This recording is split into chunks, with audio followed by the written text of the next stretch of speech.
ጤና ይስጥልን አድማጮች፣ ይህ አዋዜ ልዩ ላልሰማችሁ ነው። ከመረጃዎቹ ጋር አብርሃም መኳንንት ነኝ። ፈረንሳይ ለግማሽ የሀገሪቱ ክፍል ማስጠንቀቂያ ሰጠች። ጣሊያንና ስፔንም ተመሳሳይ ማስጠንቀቂያ መስጠታቸው ተነግሯል። ይህንን ተከትሎም 850 ትምህርት ቤቶች እንዲዘጉም ተወስኗል። መላው አውሮፓ ብዙዎችን ባስጨነቀ ክስተት እየተፈተነ እንደሆነም ተነግሯል። ጉዳዩ መነጋገሪያ ሆኗል።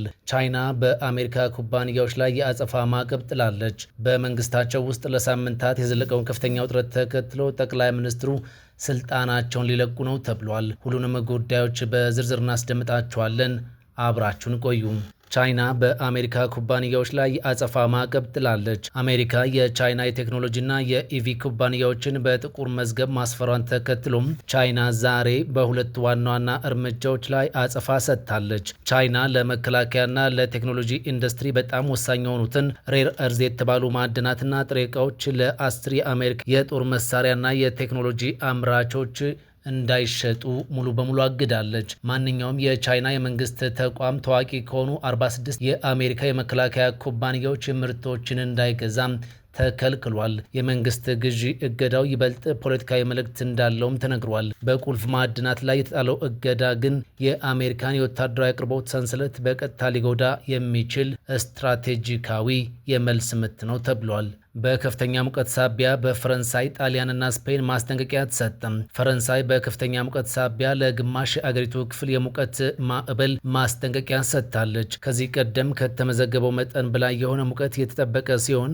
በደቡብ ምዕራብ ቦርዶክስ ከተማ እስከ 40 ዲግሪ ሴንቲግሬድ እንደሚደርስም ተገምቷል። የጣሊያን ባለስልጣኖችም ቦሎኛ፣ ፍሎረንስ፣ ሚላን፣ ሲድኒና ቱርንን ጨምሮ ለ8 ከተሞች ከፍተኛ የሙቀት ማዕበል ማስጠንቀቂያ ሰጥተዋል። የስፔን የሜትሮሎጂ ባለስልጣንም ቀይና ብርቱካናማ ማስጠንቀቂያዎችን በተለያዩ የሀገሪቱ ግዛቶች መስጠቱን ቢቢሲ ዘግቧል። በስፔን ግዙፍ ከተሞች ውስጥ ሙቀቱ እስከ 40 ዲግሪ ሴንቲግሬድ እንደሚደርስም ተገልጿል። በፈረንሳይ ባለፉት ቀናት ከፍተኛ ሙቀት እየጨመረ ሲሆን የመንግስት ስራ ላይና መጓጓዣ ላይም እክልን ፈጥሯል። የፈረንሳይ መንግስት በዚህ ከፍተኛ ሙቀት ሳቢያ በጎዳና ላይ የሙዚቃ ፌስቲቫል የአልኮል መጠጥ እንዳይቀርብም ክልከላ ጥሏል። ህዝብ በሚሰበሰብባቸው አደባባዮች የሚካሄደው ዓመታዊ ብሔራዊ የሙዚቃ ፌስቲቫል በሚሊዮን የሚቆጠሩ ታዳሚዎችን ያስተናግዳል። የጠቅላይ ሚኒስትሩ ሶባሽያን ለኮርኖ ቢሮ ባወጣው መግለጫ የመንግስት ተቋማት በሚያዘጋጇቸው መሰናዶች ላይ አልኮል ማቅረብ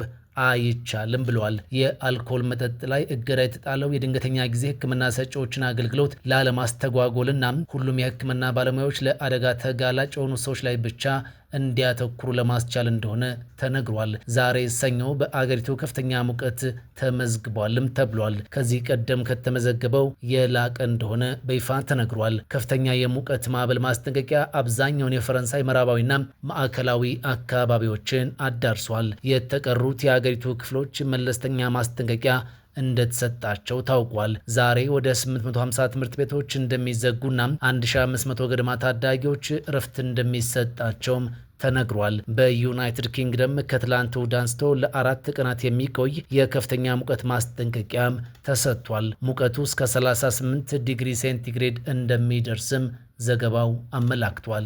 በመንግስታቸው ውስጥ ለሳምንታት የዘለቀውን ከፍተኛ ውጥረት ተከትሎ የእንግሊዙ ጠቅላይ ሚኒስትር ዛሬ የስልጣን መልቀቂያቸውን አቅርበዋል። ይህም ሀገሪቱ ባለፉት 10 ዓመታት ውስጥ 7ኛ መሪዋን እንድታገኝም ያደርጋታል ተብሏል። ስታርመር በአሁኑ ወቅት የሚመሩት የሊበር ማለትም የሰራተኞች ፓርቲ በአስቸኳይ አዲስ መሪ መምረጥ ይጠበቅበታል። ይህ የሆነው ዩናይትድ ኪንግደም ከኢራኑ ጦርነት ጋር በተገናኘም ከገጠማት የኢኮኖሚ ቀውስ ጋር እየታገለች ባለችበት ወቅት በመሆኑ ጉዳዩን ይበልጥ አሳሳቢም አድርጎታል። ስታርመር ተተኪ የመንግስት መሪ እስኪመረጥ ድረስ በጊዜያዊነት ስራቸውን እንደሚቀጥሉ አንስተው ይህ ሂደት ፓርላማው በመስከረም ወር ከመከፈቱ በፊት እንደሚጠናቀቅም ቃል ገብቷል። በግንቦት ወር በተካሄደውና ሊበር ፓርቲን ባደቀቀው የአካባቢ ምርጫ ማግስት ከተባባሪ ፓርቲያቸው አባላት ለስታርመር የስራ መልቀቂያ ጥሪዎች ሲቀርቡባቸው ቆይቷል። በዚያ ምርጫ ሊበር የዌልስን ፓርላማ የበላይነት ያጣ ሲሆን በታሪኩ የከፋውን የስኮትላንድ ምርጫ ውጤት ያስመዘገበና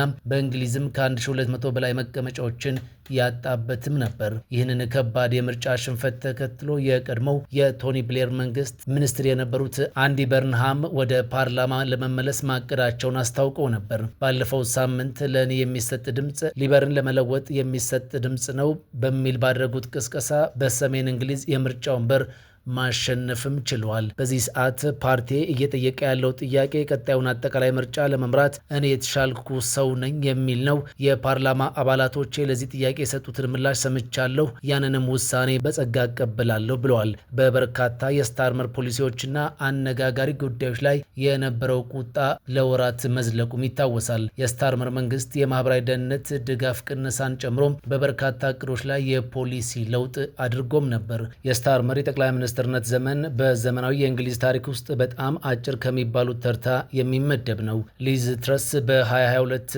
የቆዩት ለ44 ቀናት ብቻ ነበር። ሪሺ ሱናክ በ2022 ተመርጠው ለ1 ዓመት ከ8 ወራት ያህል በስልጣኑ መቆየታቸውን እናስታውሳለን። ኪር ስታርመር ደግሞ በጁላይ 5 2024 የተመረጡ ሲሆን ያገለገሉትም ለ2 ዓመታት ያህል ብቻ ነው። የሊበር ፓርቲ ባለስልጣናት የአዲሱ መሪ ምርጫ ውድድሩን በአስቸኳይ ይጀምራል ተብሎ የሚጠበቅ ሲሆን አንዲ በርሃንም ስታርመርን ለመተካት ዋነኛ ተፎካካሪ ተደርገው እየታዩ ነው። የመጀመሪያው ቀን ድርድር ሲጠናቀቅ በቀጣይ ቀናት የቴክኒክ ውይይት እንደሚቀጥል ተሰምቷል። የኢራንና አሜሪካ የመጀመሪያ ቀን ድርድር የተገባደደ ሲሆን ሳምንቱን በሙሉ በስዊዘርላንድ የቴክኒክ ጉዳዮች ውይይት እንደሚቀጥል ታውቋል። አደራዳሪዎቹ ኳታርና ፓኪስታን የኢስላማባድ የመግባቢያ ሰነድ ማዕቀፍን በተመለከተ የመጀመሪያው ዙር ንግግር ተገባዷልም ብለዋል። በተቀረው የሳምንቱ ቀናት የቴክኒክ ውይይት እንደሚቀጥልም ይፋ አድርጓል። አሜሪካና ኢራን በቀጣይ 60 ቀናት ውስጥ የመጨረሻ ስምምነት ላይ ለመድረስ የሚያስችል ፍኖተ ካርታ ላይ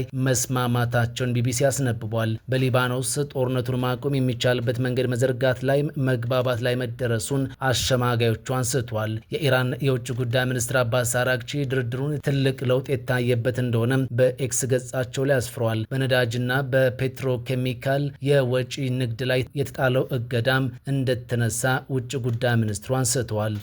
ሰሜን ኮሪያ አሜሪካና ምዕራባውያን ለዩክሬን በሚያደርጉት ድጋፍ የናዚን ፍልስፍና እያንሰራሩ ነው ስትል ክስ አሰማች። ሰሜን ኮሪያ ለአሜሪካና ለምዕራባውያን አገራት ጠንከር ያለ ማስጠንቀቂያ የሰጠች ሲሆን አገራቱ በዩክሬን ውስጥ ዘመናዊ የኒዮ ናዚ ኃይሎችን እየደገፉ ነው ስትል መክሰሷን የሀገሪቱ መንግስታዊ መገናኛ ብዙሃን ጽፈዋል። የሀገሪቱ መገናኛ ብዙሃን እንደዘገበው ከሆነ ትላንት እሁድ ባወጣው መግለጫ ፒዮንግያንግ ይህንን ትችቷን የያዘችው እንደ አውሮፓውያን አቆጣጠር ሰኔ 22 1941 ናዚ ጀርመን በሶቪየት ህብረት ላይ የሰነዘረችውን የወረራ መታሰቢያ በዓል ምክንያት በማድረግ ነው። በመግለጫው ላይ ምዕራባውያን ለዩክሬን የሚያደርጉት ወታደራዊና የገንዘብ ድጋፍ በሩሲያ ላይ የሚንቀሳቀሱ ኃይለኛ ጽንፈኛ ኃይሎችን በቀጥታ ከመደገፍ ጋር እኩል ነው ተብሏል። በተጨማሪም ዋሽንግተንና አጋሮቿ የራሳቸውን ጂኦፖለቲካዊ ፍላጎት ለማሳካት ሲሉ ቀጠናውን ለማተራመስ እየሞከሩ ነው ሲል መግለጫው ከሷል። በተያያዘም ፒዮንግያንግ ለሞስኮ የምታደርገውን ድጋፍ በድጋሚ ያረጋገጠች